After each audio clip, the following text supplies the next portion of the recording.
In Canada, we have to contend with extreme seasonal variations. So very, very hot, humid summers, very cold winters, lots of different precipitation, rain, snow, sleet, hail, and our shoulder seasons vary wildly. So some days we'll be in a parka and then the next day we'll be in shorts. So our house has to respond to a wide variety of climate conditions. So one of the main features of the solar Decathlon is this photovoltaic technology. The way we've chose to employ these technologies is we have a large array on the roof which makes use of high angle sun, which happens obviously midday and throughout the summer. And then on our south, east and west facades we also have vertically mounted building integrated photovoltaics. And these actually work well in low sun angle conditions, so they're actually harvesting energy from the morning and evening conditions as well as throughout the winter, because in Canada we're at a higher latitude, so the sun stays lower in the sky, which makes it actually more viable for vertically mounted photovoltaics. So we're using two different types of solar panels.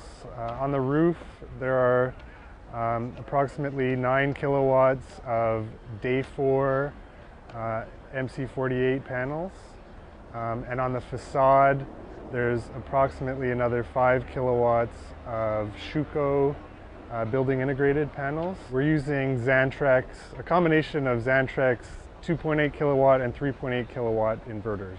The solar thermal system is a Wiesmann system, flow-through evacuated tubes. We have 2 arrays up on the roof, which from what we've seen in comparison with other teams is it's not the largest solar thermal collection system, but because we're using a heat pump to move the solar thermal energy to where we need it, we can get away with having a smaller system.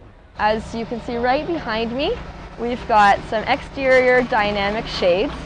So these actually are controlled to manage passive thermal gain inside the home. So in the winter time, they open right up and they allow free heat from the sun into the building. But in the summertime, they shut themselves down and keep the sun off the windows and out of the building. So behind the exterior shades, we've got high performance windows, floor to ceiling glazing units, and our windows are very high performance. They're quadruple glazed with 2 layers of glass and 2 interlayers of mylar filled with krypton glass, and the frame is all wood and thermally broken.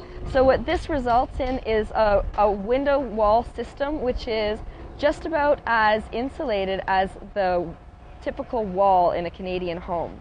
So one of the primary drivers of the design of the interior space was trying to kind of open the space up, make it as generous, as connected to the outdoors, as light and as airy as possible, and kind of enable the space to perform as many functions as possible. So it is a very small home, but we think that it can actually perform the function of a very large home because it's got so much flexibility and so much connection to the outdoors.